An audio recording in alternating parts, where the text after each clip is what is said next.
Hello.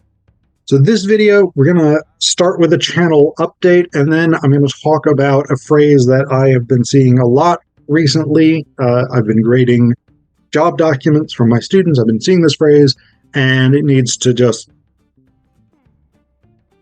get rid of it from job documents. If you are applying for jobs, take this phrase out. Anyway, channel update. So I am going to come back to uploading videos to this channel. I had taken a hiatus, feeling that I had sort of said all I needed to say about rhetoric. I do have some ideas for new videos, so you will be getting some new topics in the next, I don't know, however long. But I'm also going to go back to some of my earlier videos on really central topics in rhetoric, and I'm going to remake those videos. Not necessarily because there's new rhetoric discoveries or anything like that, but I think I can do a better job with them.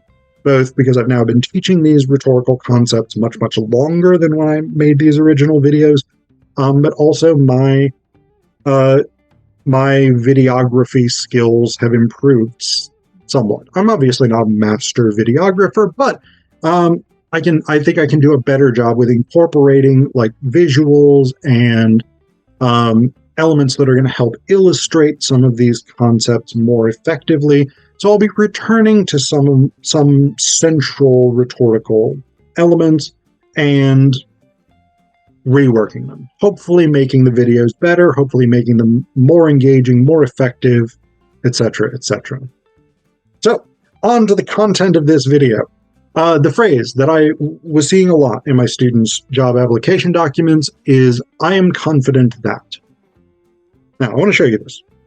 Right. Here is a typical sentence that you might see in job documents, particularly, I think, from sort of early career people. "I am confident I would be a good candidate for this position." What's the claim here?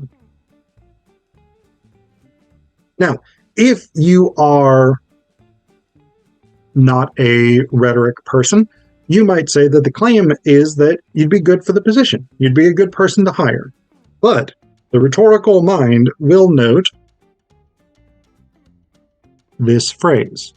Now, what I want to do is actually go turn on track changes. Now, the claim is, "I would be a good candidate for this position." The claim here is about your actual abilities. Whereas that phrase at the beginning, "I am confident," or "I am confident that," the two most common variations of this is not a claim about your abilities. This is a claim about your confidence level. Essentially, this is a hedging phrase. And I've done a video about hedging phrases before. What hedging phrases basically do is they reduce the strength of a claim from being about the thing itself, in this case, your ability to do the job, to your opinion. So typical hedging phrases, "I think," "I believe," "I feel," "in my opinion." But "I am confident," or "I am confident that," is another one. And this is one that does show up primarily in job documents. The argument that this makes, if we reject that deletion for just a second, the argument that's being made here is about the confidence of the writer. It's not actually a claim about the quality of work that they would do in the job.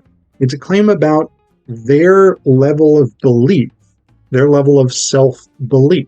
"I believe I would be good."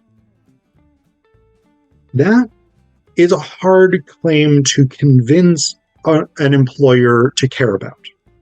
And the reason it's hard to convince an employer to care about is because they aren't interested in the question of whether or not you believe you would be good at the job. They are interested in whether you would be good at the job. Is there evidence that you would be good at the job? Remember, an application letter, the key thing it's supposed to do is to say, "You want X, here's the evidence I can give you X." What this does is make the argument that I believe in myself. And they don't care about that because they're not assessing that. They're assessing, can you actually do the thing itself? If we want someone who can teach rhetoric and composition students to write a more compelling essay, they want to know, I can do that, as opposed to I think I can do that. The problem with the statement of belief, the confidence statement, is that you may be confident that you can do something you can't actually do. This is a variation of the Dunning-Kruger effect, which is a very, very, very well-known principle. Basically, the idea that